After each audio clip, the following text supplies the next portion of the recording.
Hi everyone, my name is Juliet Ambali and it's such a pleasure to be here today. If this is your first time, you're welcome.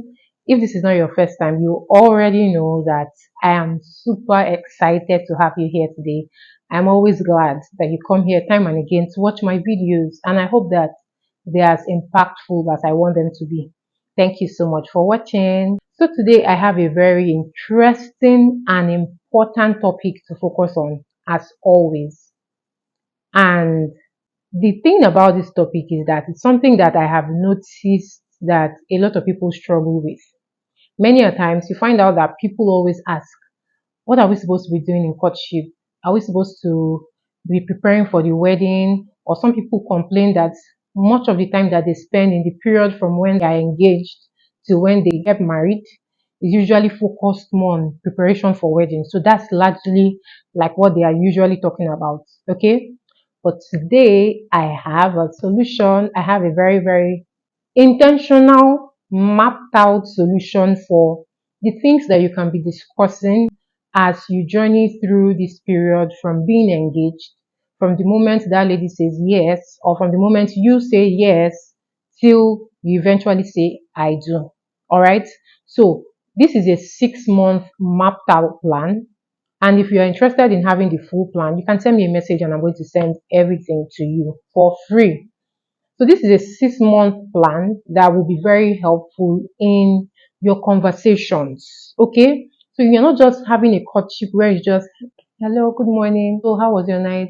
All right. So did you eat this afternoon? All those things are very important. Yes, it's nice that you're checking on each other and what have you.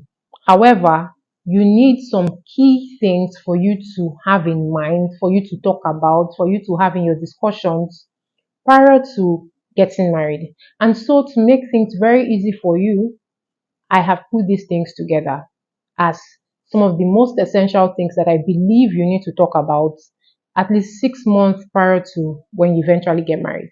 So I hope that you find these things very impactful, and I hope that beyond watching this video, you put to practice the things that I'll be talking about or that I'll eventually share with you when you ask for them in my DM or via email. And yeah, I hope that you find them helpful. So for month one, we're going to label month one as foundation. All right. And for every month, you have 4 activities you're going to do. But one common thing that you're going to do throughout the entire 6 months is that you map out time to pray at least once weekly together. And much of these things that you're going to do actually are things that you're going to do virtually. You don't necessarily have to see physically to have conversations around these things every single week until the last week for each month. Okay, so let's start with month one. So month one, we're going to talk about the foundation. Now you're laying the foundation with regards to the key things that pertain to what you are going to be doing going forward. Okay, now for week one, in month one, you are going to be setting boundaries. All right, boundaries especially around things that has to do with sexual purity and the things that you want to be evident in that relationship, which should be stated clearly. Okay, you shouldn't make assumptions as to, oh, okay, you already know, she already knows I'm a Christian, we are Christians, we already know what is expected of us. No, don't make such conclusions alone. It's important that you state them. Okay, so for week one, set the necessary boundaries that you need to set in place, and that will help you a great deal going forward, so that you already know that those boundaries are set and they are not going to be worrying yourself with regards to those things. Okay, you're not going to be thinking in your mind, I thought he's supposed to know that we're not supposed to do this, so why was he making intention to do that? Or I thought she's supposed to know. No, don't do that. Set those boundaries, especially around sexual purity, in that first week. Okay, so still in month one, for week two now, you want to talk about the vision that both of you have for the home that you intend to build. You're not just coming together aimlessly or because you think you like each other or just based on how attracted you are with each other. Marriage is an institution that you're going into. And just like every other organization where you have vision and mission statements and what have you, every marriage also requires vision. Okay? So it's important that you both are intentional about what it is that you intend to build, and you can only be intentional by having that shared vision with regards to what you want your family to be like. So for week two, state out that vision. Oh, we want to be a family that is built after Christ, or oh, we want to be a family that projects XYZ, or oh, we want to be a family that amplifies the gospel of the Lord Jesus Christ. Whatever it is that your vision is, okay, both of you need to have that, come to that point where you know, okay, this is something that we want in the family that we intend to build. All right. So that's for week two. Moving on to week three, you want to discuss about each other's upbringing, about your childhood, about how your parents raised you, about what kind of family system it is that you grew up in. If you grew up in a nuclear family, in an extended family, in a single parent home, okay, you need to talk about these things. And you also need to talk about how whatever setting it is that you grew up in has impacted your life, and how the impact it has had on your life will be helpful in one way or the other in how you're going to build the future home that both of you are coming together to build. So it's very important to talk about that. This is also another important period or time for you to talk about maybe some key things about your past or your background that you think that both of you need to know about each other, so that there's no secrets or baggage here and there that both of you are keeping from each other, so that early enough both of you know, okay, I know this and that about this person's background, and I'm willing to continue on this journey, even having known these things. They don't even necessarily have to be bad things or past, like say, but whatever it is, good or bad, talk about your background, your upbringing, and generally how these things influence your thought process with regards to marriage. It's very important. So then for week four, both of you should plan a physical date where you're going to meet in a very, beautiful, open, public place. Very important. And then discuss on all these things, like have a summary discussion on all these things that you have talked about through the course of the month. And yeah, basically whatever other interesting thing that you can do in that physical date. It's very important to keep in mind the boundaries that you have set in week one. All right, now moving on to month two. So now we are in month two. So for month two, you want to talk about communication. Communication is a very, very essential aspect of marriage. I know that they say talk is cheap, but many people, one, do not know how to talk. Two, do not know how important or how helpful communication can be in relationships, generally speaking. And so it is very applicable even within marriage, that you know how to communicate effectively with each other. So for week one, you want to talk about the importance of having that open-minded atmosphere between both of you with regards to communication. Then there needs to be that understanding that it is fine, you can talk about anything, you're free to share anything, as long as you are sharing it in a very civil manner. Okay? You need to address, if you know that individually you don't know how to communicate things well, maybe you're the type of person that prefers silent treatment, or you're the type of person that shouts at the other person when the person is talking and what have you. You need to know how to address it so that both of you will start seeing the intentional ways in which you're going to start communicating with each other, and so that communication becomes something that is normal. Effective communication is just like habits, okay? If you are used to communicating in a way that is, unhealthy, toxic in a particular pattern, that becomes something that, is part of you. But you can unlearn that habit with discipline, but you see that with time you start communicating very effectively. So it's very important that you talk about that, the need to have that open atmosphere when it comes to communication, and that there's no restrictions, and that you are both free to express yourselves, without any form of judgment, or without any form of um, the other person feeling defensive or feeling on the attack and what have you. That there is openness and freedom of expression in that relationship. Now, still on communication, for week two, you're going to focus more on why it is important that people who don't use silent treatment as a means of communicating. Okay? Now, silent treatment is usually cold. There's usually no love or no feeling of consideration for the other person in the atmosphere of the home. And it is not a means of communication that you want to take on. Because a lot of times You are only saying that the only way that I can pass across my message to you in a way that I believe you understand is when I'm silent, which is not healthy.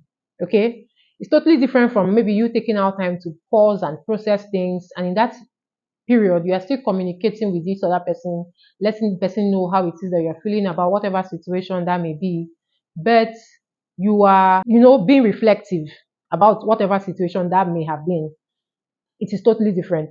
Silent treatment is unhealthy. Silent treatment makes the other person feel guilty. You're guilt tripping the person into doing whatever it is that you want them to do or that you want them to believe and whatever it is. So it's important that you establish that rule that silent treatment is not something that you want to have in your home, and that it's important that you go back to what you said in week one. There's freedom to express how it is that you feel in a civil way. Now, moving on to week three, you now want to establish also the rule that you do not want any form of ill words. There shouldn't, for one single moment or day in the years or in the course of your marriage, where you both exchange ill words, where you hear things like, oh, you're such a stupid woman, or you're such a foolish man. Even saying those words right now are so heavy in my mouth. You cannot even say that to a child. You cannot say that to your friends. You cannot say that to your colleagues, your co-workers. How then would you say such a thing to the person that you love? So it's very important that you are mindful not to use ill words, generally speaking, and so establish this rule. It is an evidence that you are truly a child of God, because somebody who is a child of God, somebody who has Christ in them, part of the fruit that they express is that they have self-control not to, you know, use certain kinds of words on people. All right. So it's very important that you establish that rule that ill words, words that are negatively critical towards the other person, insulting words, that's even a form of abuse, emotional abuse, verbal abuse are a no-no within the home. So you need to establish that rule. And so for week four, you both come together again for another physical date, talk about the things that you've talked about with regards to communication, and be putting to practice those things that you have both discussed. If you find out that some of these things are things that you don't have much insight into, thankfully, there are resources everywhere. There are counselors, there are professionals, practitioners who know how to communicate effectively. You can meet these people for help and they will put you through. If you are struggling with one thing or the other, maybe you are struggling with silent treatment, it could be traced back to one thing that happened maybe when you were a child. Maybe when you were a child, you were shut down. Nobody wanted to hear your voice. And so the best way for you to be able to process things was for you to retreat and, lock up. And so silent treatment has now become something for you. So it could be different things. So if you are struggling with effective communication, you can seek for help through resources, through materials, with professionals, amongst other things. So that's that for month two. So now we're in month three. We're going to look at finances this month. So for week one in month three, you want to look at your individual viewpoints when it comes to money, when it comes to finances, without judgment. You want to say, oh, maybe you are the one who likes to spend a lot, or you are the one who likes to save, you are the one who likes to invest, among so many other things. You want to, put that on the table so that you both know what it is that both of you like to do more. And so that when you get into the marriage, you're not surprised that, come, why is it that you're always spending every time and you're not even keeping account? Or why is it that you're always hoarding your money? That's the way that the both of you begin to see it, because you have not explained these things to each other. So it's important that you talk about your individual mindsets when it comes to money issues. Use week one to do that. Okay. Now, moving on to week two, you then want to talk about how you both intend to view money matters when you get married. If there's going to be a joint account, if you both believe in joint accounts or not, or you need to talk about the importance of openness with regards to your finances, whether you have joint accounts or not, or whether you are operating separate or individual accounts, you need to state it clearly. All right. That's what you intend to do for week two. On to week three, you want to talk about the different aspects of the financial roles that you people are going to play. Who is going to do what? Whether somebody says, okay, I think I'll prefer to take care of XYZ with regards to finances, or oh, we're going to pull our resources together and we're going to do this, or oh, we need to map out how we're going to channel our money into certain projects, or okay, when and there's need for money in this organization or in church or this or that, this is how we can do it. Or oh, this is what we can do with regards to finances and our relatives, how we're going to send money to those who need it, and what have you. Okay, we need to talk about those areas. Now the thing about this whole plan is that you are both educating yourselves, you are both learning each other, among so many other things. When you eventually get married, you may need to be tweaking one thing or the other here and there. However, you have gone through all of this process as a foundation to be able to know what you are building upon when you eventually get married. And so that it reduces all those negative mindsets that people usually have about when you first get married. There's going to be so much fight in the first year. There's going to be so much because you're trying to know each other. There's going to be this and that and that. All of this is a process for you to get to know each other. Okay, and so you're not having aimless courtship. You're not just saying, oh, when are we going out on a date, or when are we doing this and that. You're having an intentional courtship. And so it's very important that you take these things very, very intentionally. All right. For week 4, as usual, you go out again on a date to talk about these things that you have talked about already virtually when you were talking online, and any other thing, interesting thing that you both can do together on a date. Like I said, let your dates be in a public place, in an open place, in a place that does not make you compromise on those boundaries that you have set in week 1 of month 1. All right. So now we're in month 4. So for month 4, we're going to talk about homemaking, life occurrences, and family bonding. All right. So month 4 has 3 key things there. In month 4, we're going to talk about what you picture the runnings of your home to be like. Because you have never lived together and you don't intend to live together before you get married, you want to have a picture in your mind. You want to have an imagination of what you think should be happening within the home with regards to homemaking. Do you believe in certain gender roles? Do you believe, okay, you'll be doing the chores while I'll be doing that, or we share the chores this way, or do you understand? Talk about what you want the runnings of the home to be like.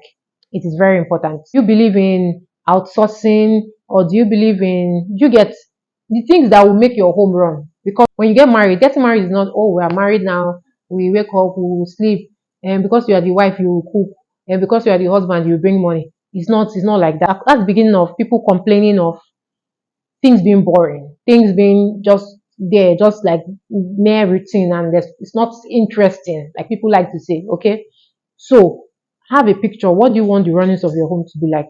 Oh, I like to cook in bulk.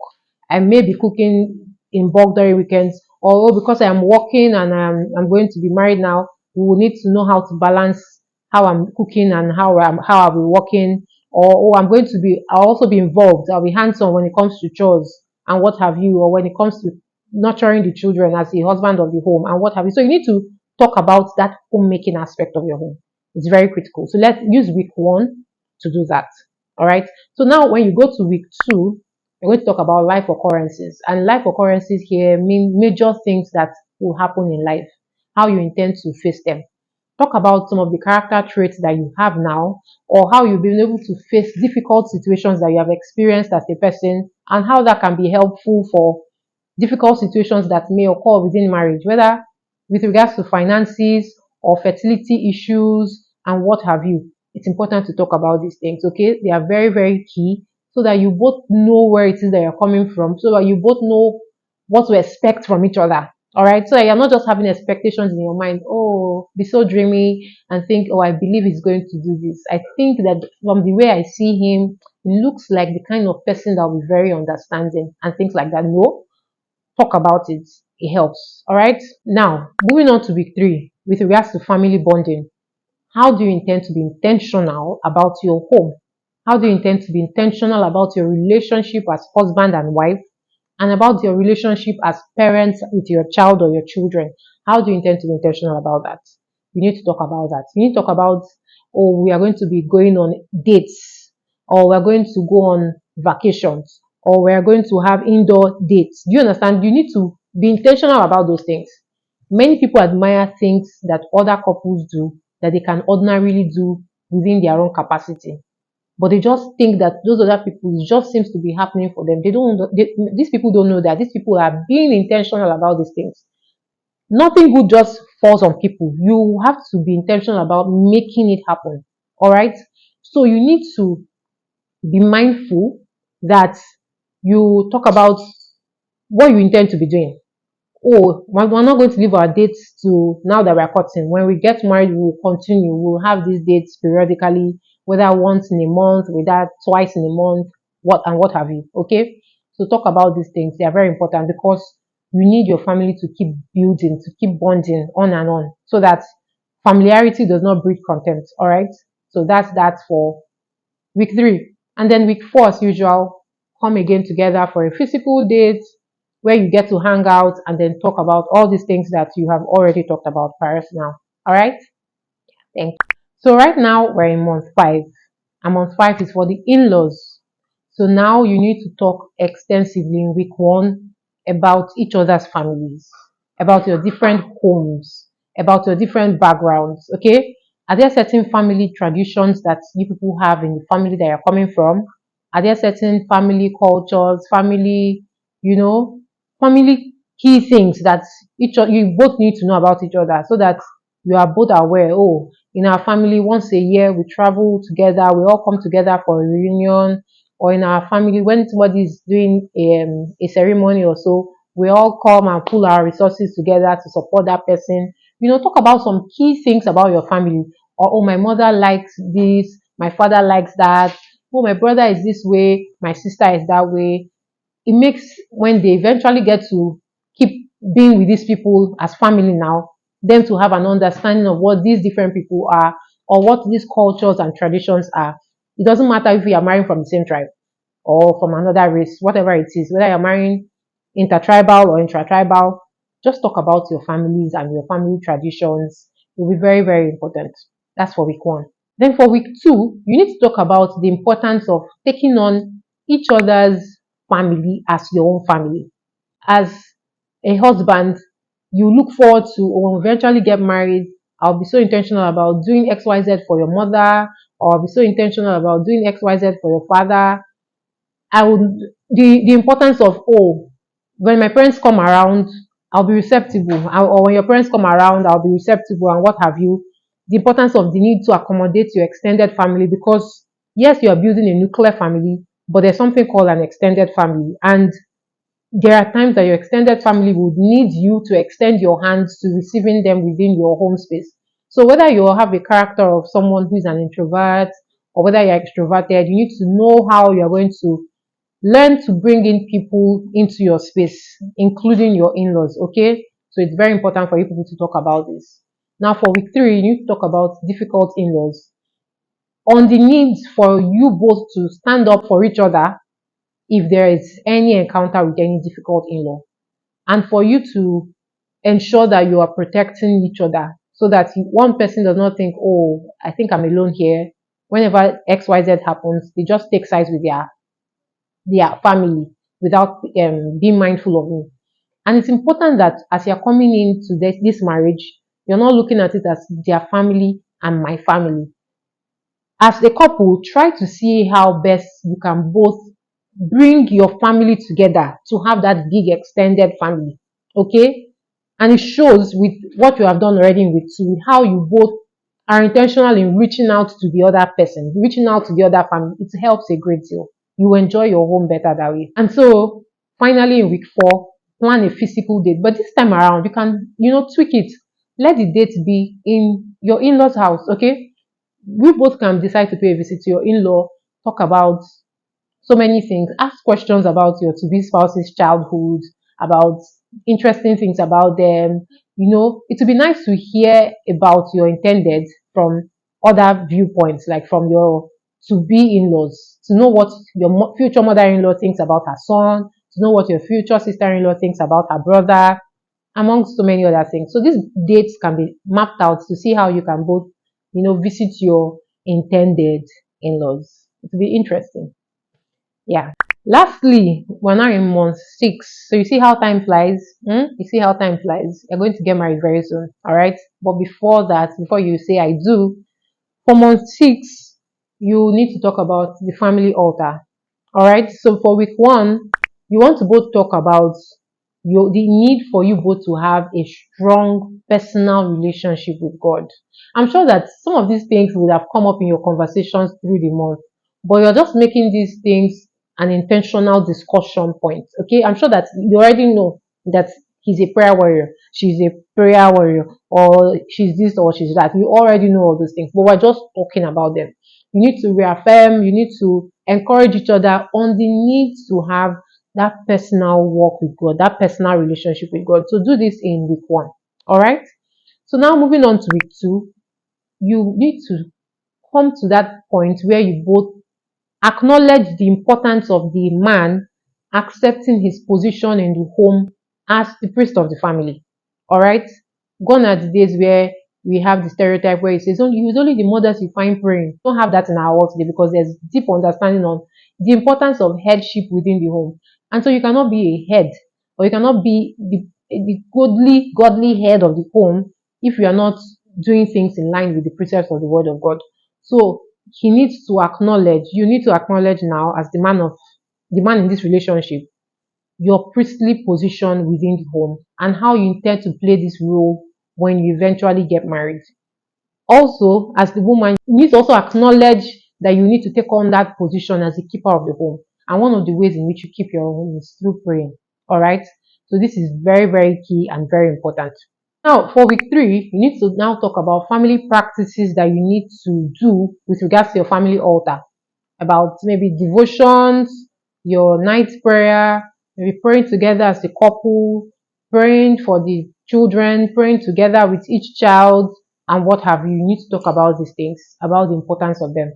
So that when you are married, these things are not looking like Greek, or they're not looking new to you. They are things that you have already prepared and talked about ahead of time. All right. And so lastly, you would have for week four another date planned together. And this time you can have a double date. You can have a planned date with another experienced couple, people who have been married that you admire their marriage, who will come and share real life experiences of how some of these things have been practical and very helpful for them now that they are married. Okay. So it's important that you are intentional, generally speaking, about your courtship season. It's a foundational season for the years ahead that you intend to build that beautiful home that you're dreaming of.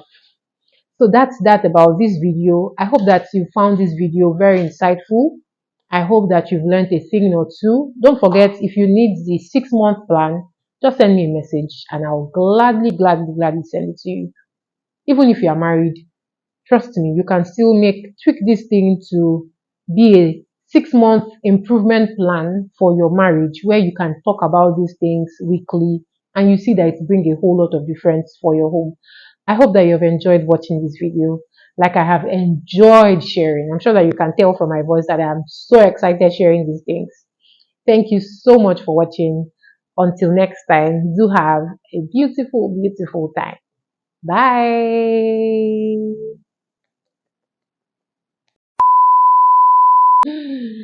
Ah, thank God. Happy married life in advance. Okay. I hope that you have a blessing filled marriage. I hope that you are truly happy. I hope that you are very intentional. I hope that God helps your home.